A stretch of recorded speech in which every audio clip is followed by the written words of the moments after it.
Pape Thiaw ne remportera pas la Coupe d'Afrique des Nations.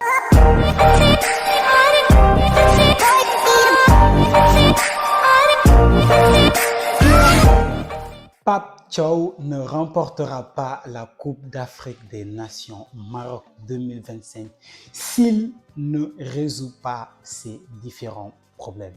Salut à toutes et à tous et soyez bienvenus sur ma chaîne Triple M 3.0 les gars. J'espère que moi vous regardez cette vidéo, vous allez super bien. En tout cas, moi je vais super bien, je suis en très grande forme. Et justement aujourd'hui les gars, on va parler de l'équipe nationale du Sénégal les gars, notamment de Pape Thiaw. Et on va se projeter sur la prochaine Coupe d'Afrique des Nations Maroc 2025-2026 les gars. Pape Thiaw, comme vous le savez, il a récemment été nommé comme coach de l'équipe nationale du Sénégal. Lors de la dernière Coupe d'Afrique des Nations, le Sénégal est sorti en huitième de finale, alors que personne ne s'y attendait les gars. Maintenant, il a quasiment le même effectif que celui qu'avait laissé Aliou Cissé, à part juste quelques changements et à part quelques renforts potentiels qui vont venir renforcer cette équipe-là. Maintenant, moi, je trouve que si Pape Thiaw, aujourd'hui, il veut remporter la Coupe d'Afrique au Maroc, qui est pour beaucoup la Coupe d'Afrique du siècle, vous pouvez regarder un peu partout. Tout le monde dit que la Coupe d'Afrique au Maroc sera la Coupe d'Afrique du siècle. Et cela peut se comprendre, cela peut s'expliquer parce que en termes d'infrastructure, les gars, ce sera du high level. Les équipes, les gars, sont des équipes franchement qui sont à un niveau extraordinaire. Vous avez vu le Maroc, les gars, Côte d'Ivoire, dans du titre, les gars. Il y a l'Algérie, les gars. Il y a pas mal d'équipes qui, franchement, font office de favoris dans ce tournoi. Bien sûr, le Sénégal aussi fait partie des grandissime favoris pour remporter la Coupe d'Afrique des Nations. Mais pour moi, si Pape Thiaw veut remporter la Coupe d'Afrique des Nations, eh bien, il y a 3 points importants qu'il doit résoudre avant d'espérer remporter la Coupe d'Afrique des Nations. Je vais même dire 4 points. Je vais rajouter un 4e point en bonus en fin de vidéo. Donc les gars, veuillez à bien rester jusqu'à la fin de la vidéo les gars. Et pour moi, le premier point, qui est le point le plus important aujourd'hui les gars, si on veut remporter une compétition comme la Coupe d'Afrique, c'est qu'on doit avoir un grand attaquant les gars. Toutes les grandes équipes qui remportent un tournoi continental, ils ont ce fameux grand attaquant qui peut débloquer la situation à n'importe quel moment. À un moment donné, le Sénégal, on avait Sadio Mané. C'est vrai que ce n'est pas un attaquant en tant que tel, mais à tout moment, il pouvait régler la situation. Mais là, actuellement, Sadio Mané, il est en train de prendre de l'âge. Il n'a plus autant d'influence qu'il en avait avant. Et jusqu'à présent, parmi les différents attaquants de pointe qui sont ici au Sénégal, il n'y a pas vraiment un attaquant de pointe qui se démarque, les gars. Moi, personnellement, j'avais misé sur Nicolas Jackson au vu de ce qu'il est en train de faire avec Chelsea. Mais jusqu'à présent, il n'arrive pas à reproduire la même chose en équipe nationale du Sénégal. À chaque fois qu'il est ici, c'est extrêmement compliqué, les gars. Il y a d'autres attaquants, notamment il y a Boulaye Dia qui est en train de revenir en pleine forme. Il y a un attaquant comme Chérif Ndiaye qui d'ailleurs, justement, lors de sa dernière rencontre, il a montré pas mal de bonnes choses. Il a montré qu'il peut être un prétendant au poste de numéro 9 titulaire en équipe nationale du Sénégal. Donc, il faudra aussi penser à lui, les gars. Parce que moi, franchement, parce qu'un grand attaquant aujourd'hui, il faut comprendre une chose. Non seulement on aura besoin d'avoir un grand attaquant, mais on aura d'avoir un grand attaquant qui peut jouer en combinaison avec Sadio Mané, qui pour l'instant reste toujours notre meilleur atout offensif, qui pourra faire des combinaisons avec soit Ismaïla Sarr sur le côté, ou soit Iliman Ndiaye sur le côté, ou bien n'importe quel joueur qui sera sur le côté.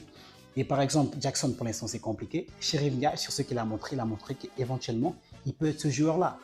Il y a aussi Habib Diallo, les gars. Habib Diallo qui, bon, malheureusement, il est parti en Saudi Pro League. Mais aujourd'hui, ça ne veut plus rien dire parce que la Saudi Pro League, c'est du haut niveau. Il continue à marquer des buts. Mais lui aussi, c'est vraiment un vrai attaquant de pointe. Mais jusqu'à présent, par rapport aux automatismes avec les autres joueurs, ce n'est pas encore trop ça. Donc, Boulaye Dia, il est en train de revenir. Si ce n'était pas blessé à l'heure actuelle, on ne devrait même pas avoir ce débat-là. Mais par contre, on a ce débat-là. Il y a Sima avec Brest qui fait des belles prestations, qui souvent joue sur un côté, qui peut aussi jouer en pointe. Il y a un autre attaquant comme Mamba Bacham, les gars, qui en termes de statistiques, oui, les gars, ils aiment pas trop Mamba Bacham. Disons qu'il n'a pas une aura comme Sheriff Nia ou comme Nicolas Jackson, mais en termes de statistiques, le gars, il marque ses buts. En termes de statistiques, presque personne ne fait mieux que Mamba Bacham. Maintenant, est-ce que Pape Thiaw compte vraiment sur lui? Je ne sais pas. En tout cas, ce n'était pas vraiment le cas pour Aliou Cissé, même s'il l'a convoqué de temps en temps. Donc, il faudra maintenant voir qui va être cet attaquant, qui va réussir à nous marquer au moins 4, voire 5 buts dans cette compétition qui est la CAN, les gars. Parce que vous allez voir des équipes comme par exemple le Nigeria avec Osimhen. Même s'il ne marque pas les buts, vous sentez qu'il pèse sur la défense adverse, les gars. Si vous allez dans les autres grandes équipes, vous avez vu par exemple la Côte d'Ivoire, quand ils ont remporté la Coupe d'Afrique, à un moment donné, à l'air, il était blessé, mais sur les quelques rencontres qu'il a eu à disputer, il a été décisif, les gars. Et même quand il ne marquait pas les buts, on sentait qu'il avait un réel impact sur le match, les gars, et lors des autres rencontres, en fait. Donc, pour remporter la Coupe d'Afrique des Nations, la première chose que Pape Thiaw va devoir régler, les gars, c'est qu'il va falloir qu'il trouve un attaquant de pointe, un grand attaquant qui peut débloquer la situation à n'importe quel moment, un attaquant qui pourra jouer avec les autres joueurs offensifs. Ça, c'est le premier point. Les gars, le deuxième point que Pape Thiaw va devoir régler impérativement, et pour moi, je limite même si là, c'est l'urgence numéro 1. J'aurais même dû mettre ça en première position, les gars. C'est le poste de latéral droit, les gars. Le poste de latéral droit. On a un vrai problème de latéral droit, les gars. Et heureusement, j'ai envie de dire, heureusement que Crépin Diatta a recommencé à jouer avec Monaco. Parce que à part Crépin, les gars, il n'y a personne. Depuis que Youssouf Sabaly a pris sa retraite, on a un problème de latéral droit. Et ce n'est pas normal. Je n'arrive pas à comprendre qu'une équipe comme le Sénégal n'arrive pas à nous trouver un vrai latéral droit de métier, les gars. Ce n'est pas normal. Heureusement, Crépin Diatta a recommencé à jouer. Il est en train de revenir après sa blessure, il est en train de faire de bonnes prestations. Il n'a jamais vraiment déçu en tant que latéral droit. Mais par contre, ce n'est pas un vrai latéral droit de métier. Il n'a pas été formé en tant que latéral droit. C'est à un moment donné à Bruges qu'il a été repositionné et il joue plutôt en tant que piston. Souvent, on voit que par rapport au replacement et tout ça, c'est un peu compliqué. Parce qu'il voilà, il a pas certaines bases, même s'il gère tant mieux que mal. On aimerait avoir un vrai latéral droit de métier. Et Pape Thiaw, s'il veut remporter la Coupe d'Afrique, il va falloir qu'il nous trouve un vrai latéral droit de métier. Tout le monde au Sénégal nous parle de Ilaï Camara. Si jamais Pape Thiaw réussit à convaincre Ilaï Camara, franchement là, ce sera un truc de malade, les gars. Parce que Ilaï Camara, défensivement, il fait le taf, mais surtout offensivement, il a un vrai... Pape Thiaw, il va falloir qu'il trouve vraiment un côté droit fort, les gars.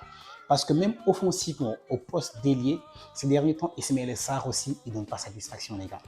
Moi, Ismaïla Sarr, je l'adore. Ismaïla Sarr, pour moi, c'est lui qui doit être le colonel, hein, le numéro droit, le bras droit de Sadio Mané. Voilà, lors de la dernière Coupe du Monde, il s'est géré. Mais depuis lors, lui aussi, il alterne entre le chaud et le froid. C'est très compliqué. Là, on est en train de parler de Hassan Diao. À l'heure actuelle où je fais la vidéo, ce n'est pas encore officiel. Mais si Hassan Diao rejoint cette équipe nationale du Sénégal, eh bien potentiellement, il pourra jouer à droite. Et là, ce sera un vrai plus. Supposons si on a Hassan Diao et Ilaï Camara sur ce côté droit, là, le côté droit de l'équipe nationale du Sénégal sera du lourd, les gars. Et là, ça va renforcer les chances de Pape Thiaw de remporter cette Coupe d'Afrique des Nations. Le point suivant, les gars. L'équipe nationale du Sénégal a un vrai problème. C'est qu'à chaque fois qu'on joue face à des équipes qui sont en bloc bas, on a un réel problème. Surtout quand Aliou Cissé était là, les gars. Vous vous rappelez tous de cette Coupe d'Afrique en 2017, quand on a perdu au tir au but face au Cameroun, les gars. Le Cameroun de Hugo Broos qui avait remporté justement la CAN. Et pourtant, on était largement favoris. On les a dominés de bout en bout. Mais ils ont fait quoi? Ils ont fait un bloc bas. Et pendant 120 minutes, on n'a pas réussi à marquer. On est parti au tir au but. Ils nous ont battus. Et à chaque fois qu'on joue face à une grande équipe qui joue en bloc bas, on a tous les problèmes du monde pour s'en sortir.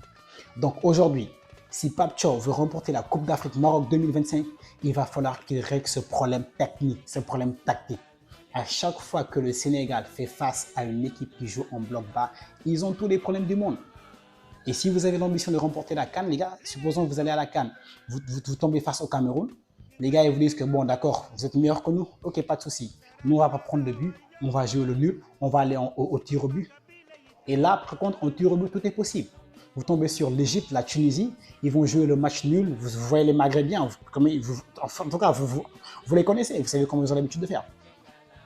Ils assurent le truc, ils font un bloc bas, ils gèrent le match pendant 90 minutes, comme ce fut le cas justement avec l'Égypte lors de la finale.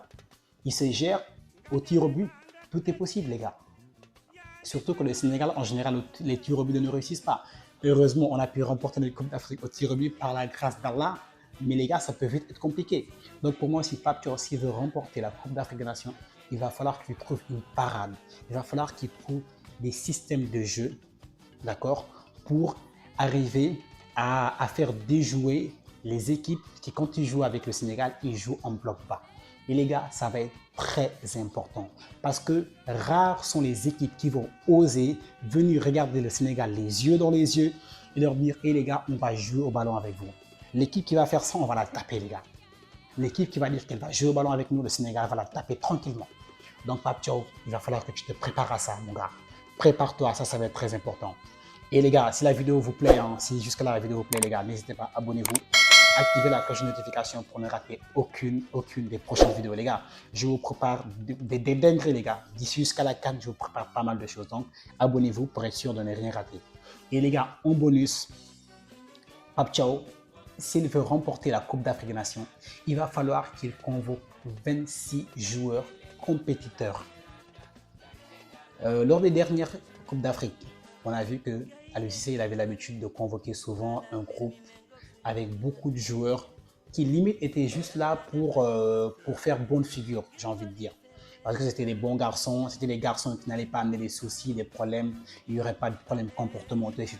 Pape Thiaw, à l'heure actuelle, il va falloir que tu arrives à trouver un bon management et nous ramener 26 joueurs compétitifs. C'est-à-dire que moi, j'ai envie d'avoir une telle concurrence que si aujourd'hui, comment dirais-je, un Nicolas Jackson, il est blessé, qu'il puisse avoir automatiquement un Chérif Dia qui va venir, qui va jouer titulaire, qui va nous faire oublier que Nicolas Jackson, il est blessé.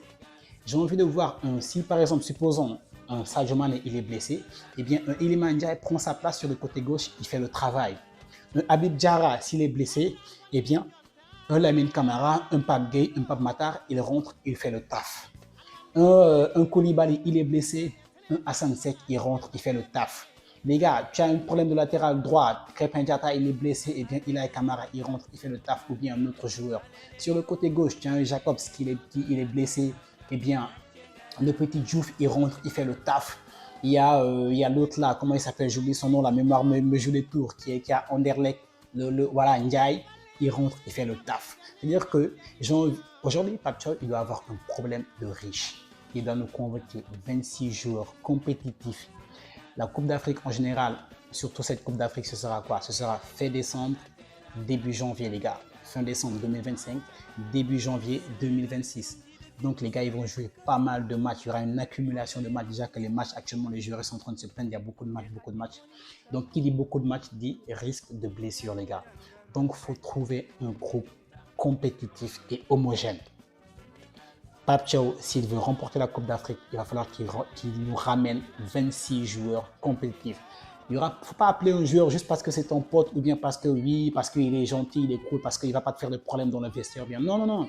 Ramène-nous des joueurs de caractère. Ramène-nous des joueurs qui, à n'importe quel moment, ils peuvent rentrer sur le terrain et ils peuvent faire quelque chose. La Coupe d'Afrique 2025, elle va être très, très disputée. Si ce n'est la Coupe d'Afrique qui sera la plus disputée.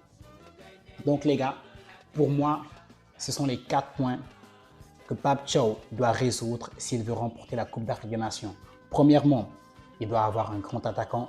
Deuxièmement, il doit régler son côté droit d'être plus fort. Troisièmement, les gars, il doit réussir à battre les équipes qui jouent en bloc bas. Et quatrièmement, les gars, il va falloir qu'il nous ramène 26 joueurs compétitifs, les gars. En tout cas, on a envie de voir le Sénégal aller remporter sa deuxième étoile, les gars, lors de la Coupe d'Afrique Maroc 2025. C'est tout le mal qu'on souhaite à Pape Thiaw. à l'équipe nationale du Sénégal et au peuple sénégalais, les gars. Sur ce, je vous remercie d'avoir suivi cette vidéo. C'était un plaisir. Si vous êtes nouveau sur la chaîne, eh bien, n'hésitez pas à vous abonner, à activer la cloche de notification et dites-moi en commentaire qu'est-ce que vous en pensez, les gars. Est-ce qu'il y a un point que j'ai oublié? Est-ce qu'il y a quelque chose que j'aurais pu rajouter? Dites-moi tout ça dans la barre de commentaires. Sur ce, je vous dis merci et à très bientôt sur Triple M 3.0. Peace out.